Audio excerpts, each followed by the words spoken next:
What's up everyone, Off the Cuff Reviews here. My name's Alex and today I have a special new video. We're going to be doing a little bit of a different type of reaction, so let's get into it.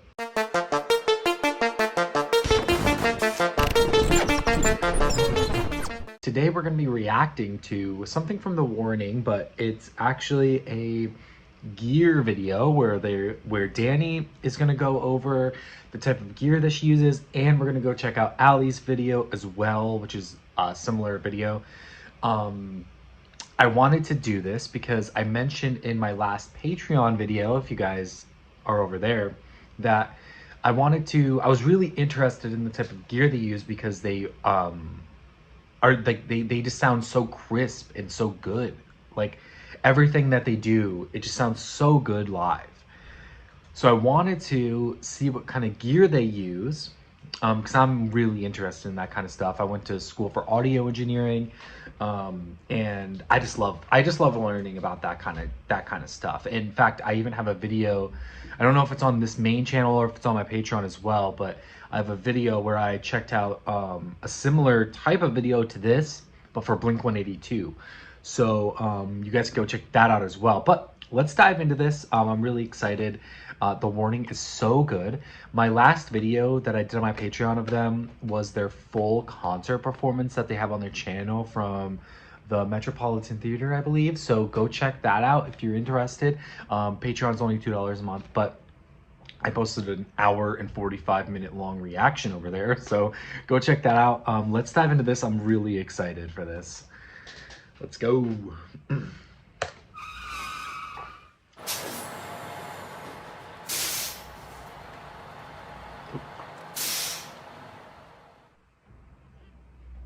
Hey everybody, I'm Dany from The Warning. I'm the guitar player and singer of the band. We're super excited to be headed out on tour, promoting our newest single, which is called More. Go ahead and listen to it. And today, I'm gonna be taking you through one of my guitars. Well, a lot of them. But first, this amazing PRS guitar. She's my baby.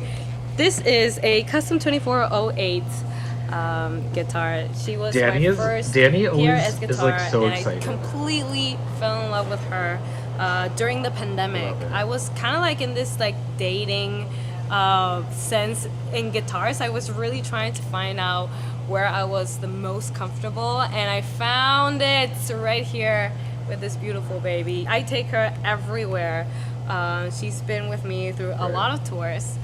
And this is like my that's main like a staple in their go-to guitar, which is super cool because if you see here, we have, this is like the cool thing about the custom 2408. We have the split coils, which you can have different combinations of pickups between all the different settings. We have this double switch here, and cool. I did a little bit of modification. This is really new, but look at this. If I click on this switch, we get some LED lights in here for when everything goes dark. Yeah. I will not lose my way. It's very, very cool. You know, cool. Even though we're a super rock and roll band, most of my the tunings of the songs are in E standard. I usually go all the way in tone, all the way in volume, because I'm the only guitar on stage, so I want to be as loud and as clear as possible. Also with the bridge pickups. And here, I really like to use both my humbuckers to like the most I can, right? I have some parts with cleans that I will go up here, but usually I just leave it like that. I like to play that with that more around in the studio, but for live purposes, that's usually where I just like go guitar all out. That I have. For the strings, I use 1046. These are I have a it has strings. The regular pickups, the regular NYX single pickups, and then it has the actual humbucker pickup as and yeah, well. they're so I can switch between I have a tiny hand, but it's all good. Like they rock metal, just as hard. In your face metal, yeah, those are and the strings that I use. Some softer stuff, which so I like. I really hope I don't cry when I tell you the story about this guitar. So this is a Gibson Explorer that was gifted to me last year by one of my idols, Lissy Hale. It's an incredible story because I was waiting for a guitar change from my guitar tech mid-show, and then I realized that he comes to take my guitar but he doesn't give me anything back, and I was just like, oh my god, what's happening? And then before I knew it, Lizzie Hill comes running on stage with this guitar and just like hands it to me. I was like, you're kidding.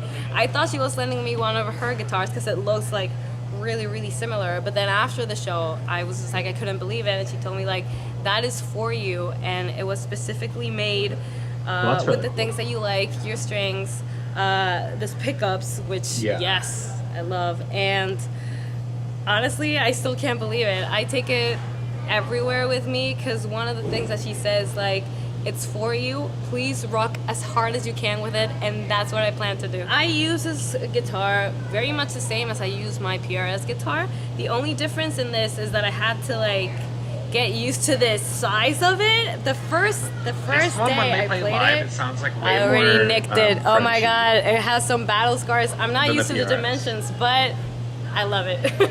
All right. This one has a very similar story to the Explorer, which is crazy to think about. I just got this last month from the one and only Matt Bellamy from Muse. They have been my idols since I could remember. And we were talking about guitars, and at one point he just goes like, what's your favorite color? And I was just like, I panicked, I just said yellow. I was just like, but what kind of yellow? It's like mustard yellow. Before I knew it, I have a one-of-a-kind Manson mustard yellow guitar. It's the only one that exists in this color. But the model is an Onyx 6 because of the 6 strings. It's fairly new in the Manson world. I'm just trying it out. I'm testing it out live to see what are the songs, what are the tunings that I can use on it, and overall I'm still getting used to it, but it's gonna be my new best friend. I know it. We're gonna have great that times color is together. gonna pop on and stage for I also sure. That's love a the really nice inverted guitar. headstock here. It's just like, ooh, nice. So overall, really love this guitar, and I can't wait to play it more. This is the pick that I use. It's a big stubby from Dunlop, and it's very funny. People usually, this is usually a jazz pickup, but I love how the grip feels on it, and honestly, was made for me.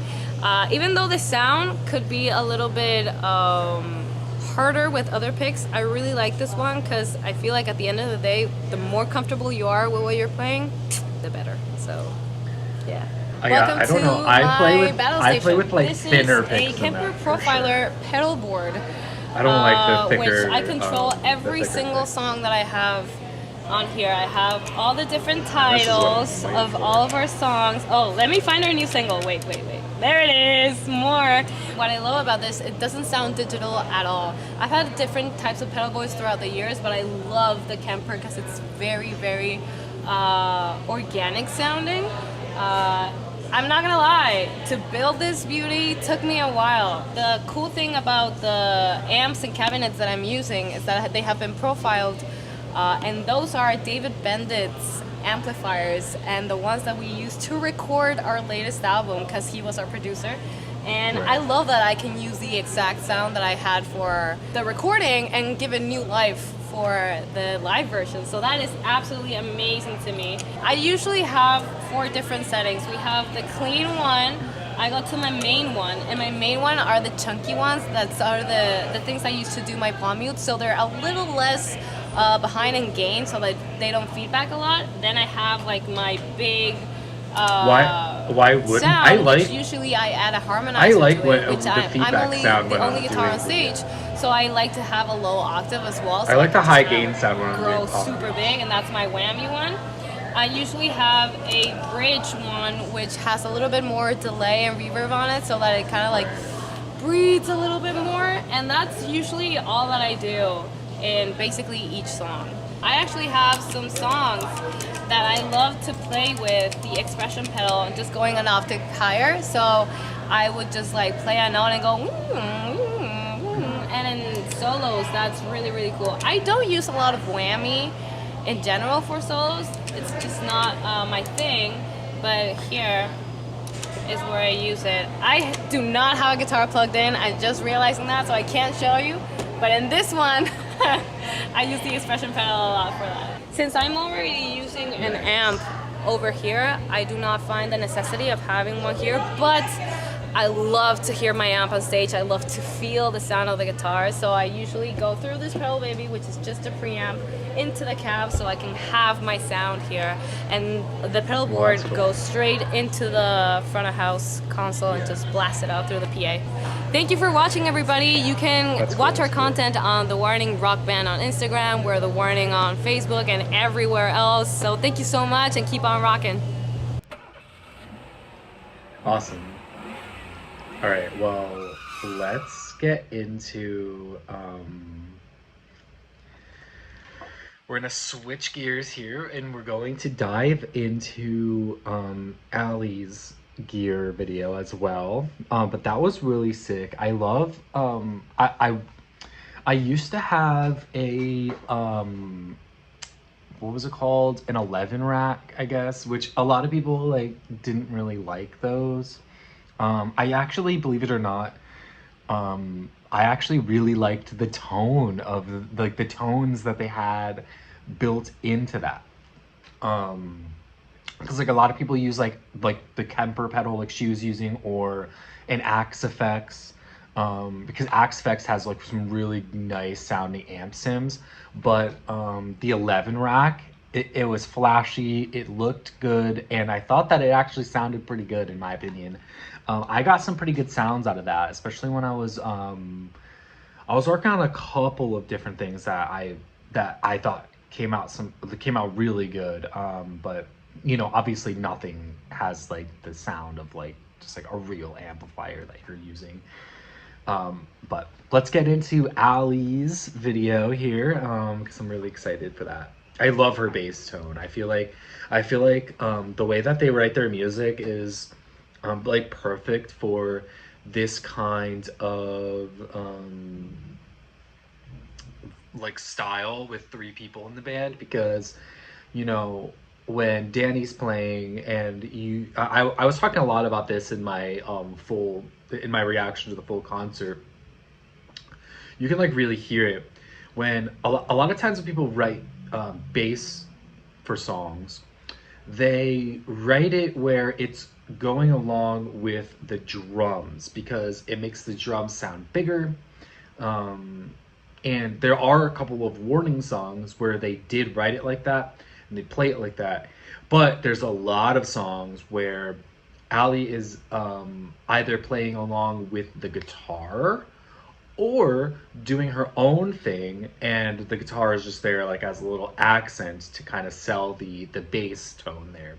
So I really like that because I feel like it fills out the sound a lot better than just having it just on the drums, because a lot of times when you write a song where you're using the bass to amplify the drum sounds, it works, but you usually have like more guitarists on stage to fill out the sound. Like you'll have a rhythm guitarist and a lead guitarist, but they just have Dany on stage, so she has to go back between the rhythm and the lead. So it's cool to have that bass, that really like punchy bass tone that's like just coming through the mix there, and really like a lot of times, like I said, they like most of the time they're not going along with the drums, which I really like because it's just like it's their own style, and it really like helps their band sound so good in my opinion.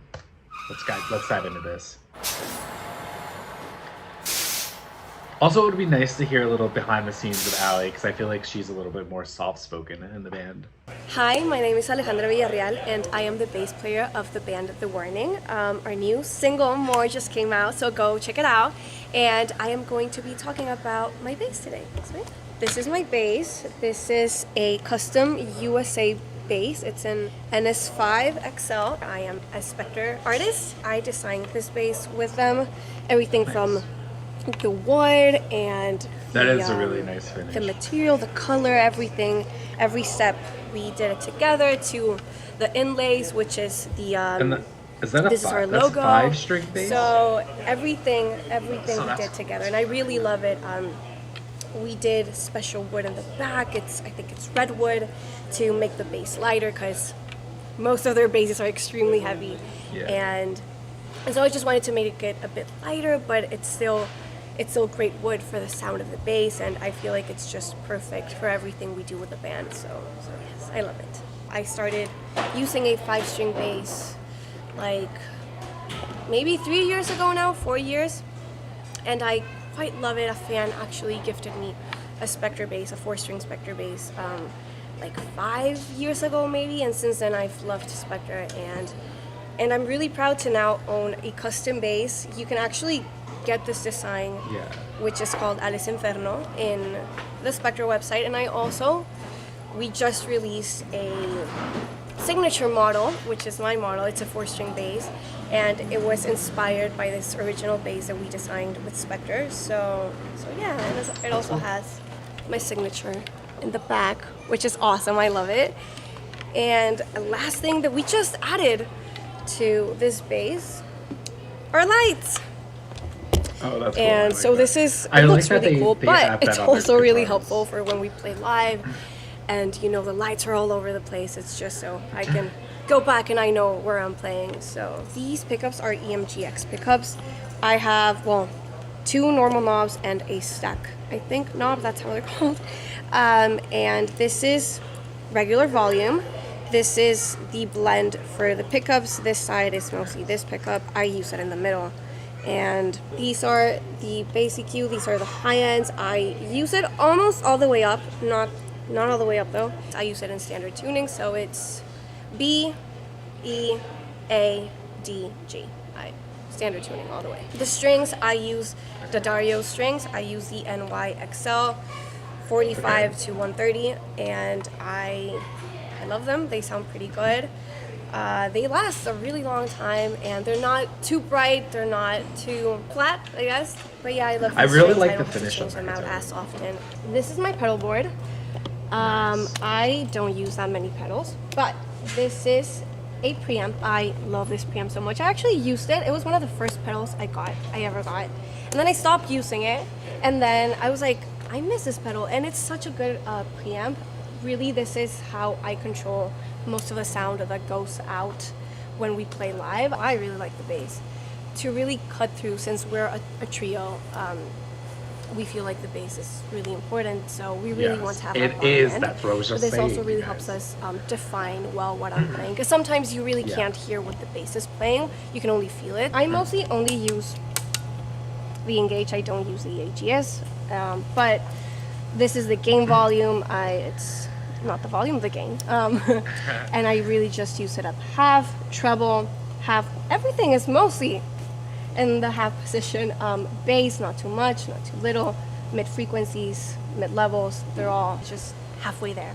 With a mix of this and my bass, it's really easy to be able to, be able to hear what I'm playing correctly without losing that bottom end. So I feel like that's really important to me, and this really helps me do that. As well as this other pedal, which is the dark glass microtubes. I love this bass overdrive. It's so good. I've also tried a lot of overdrives over the past few years, and this one is really cool because it's really easy to blend. So the is she like the going overdrive, into the like distortion sound as much as you can, or as little as you want it to. So like it's not really cabinet, overpowering, and you can still hear what I'm playing. Like, as I said, like you can hear the bass lines without becoming just like this mess of like distortion. Right. This is the overdrive. I usually leave it all the way up. Right. I like that. I like that. As like much her as I bass want. And is here, not this is the too, blend between your not normal too bass overdriven, sound not too and overdriven. the distortion. I usually keep it almost halfway there, as everything. So yeah, here you just blend it as much as you want, and it's really nice because you can still hear the original sound of the bass just with a bit of distortion on it. So it's amazing. I quite love it. This is my lovely tuner. You can't have a pedal board without a tuner. It's really important to me, and it also serves as a mute button. It's just muted, and it's really nice as well because even while I'm playing, I can see the tuner move around. So if I'm ever like mid-song and I have no idea if I'm tuned well, I can play a note and it'll tell me if I'm tuned or not. So yeah, it's just my tuner. This is the switch between my wireless, so I can use it. Normally this is for the wireless, and the wireless is at the bottom. So it's Nice. packed in here. So yeah, this is just to activate and deactivate the wireless pack. So yeah, this is what I use for live shows. I don't have this actually at home, but this is what we use for live shows. This is an Ampic cab. This is an 8x10. Nice. And it's just that classic Ampic sound, which I love. Yeah. And this is a Mesa amp. That's what I figured. It is mic'd and all, but we mostly use this for on stage and for like the people in front, so you can really feel the bass. I love this. It's honestly such a help when we're on stage, because sometimes you can't really feel the energy that the crowd feels. Like you can't feel it on stage, and the amps like really help us to feel the bass. So mostly I just love it to have like a lot of bottom end, so I can feel and listen my bass on the outside as well. So thank you so much for watching. Don't forget to check out our new music and go to thewarningbank.com for any other information you want to know about us. And yeah, thank you. All right. Well, I thought those videos are really cool. I want to do more of these, like where we check out some like other bands and other groups that I like to watch. But The Warning is just so good. I love their tone. I feel like they just like really hit like hard live, and it shows why, because like they just like they're just so smart, and they really know how to like just craft their tone perfectly. And that's why I wanted to watch this. I wanted to see like what they did. And it's nice to see, like, because you know, we watched Dany's version and we saw that Dany has a Kemper pedal, which has all the presets and stuff already built in. It's kind of like more of like an amp simulator, where she showed that she has like a cab off to the side, but she doesn't really use that. She just uses it to kind of hear. I think that's cool, and I think that it's really cool with the hell is that? The heck? Okay. Anyway, before we were so rudely interrupted, I think it's cool that Ali has like her bass. I'm assuming it's going right into front of house from her pedal there, and then it goes into the cab. So like she said, you can feel the bass when you're there, which I really like. I think that's really smart. I think it really pushes the sound out a lot. And I do like that it's not just directly into the front of house. There is pedals with an overdrive, and you have those like effects. There's not a lot of effects on there, but it's still cool because it fills out this sound a lot, and I really like that. But before I get annoyed with the sound that's happening out there, I will leave you guys there. Thanks for watching. If you guys like this kind of content, hit that subscribe button and maybe join the Patreon, because I do a lot of warning stuff. I'm going to be doing more warning stuff over there too. Go check that out. I'll see you guys there. Thanks for watching. I'll see you guys on the flip side. Stay safe, everyone.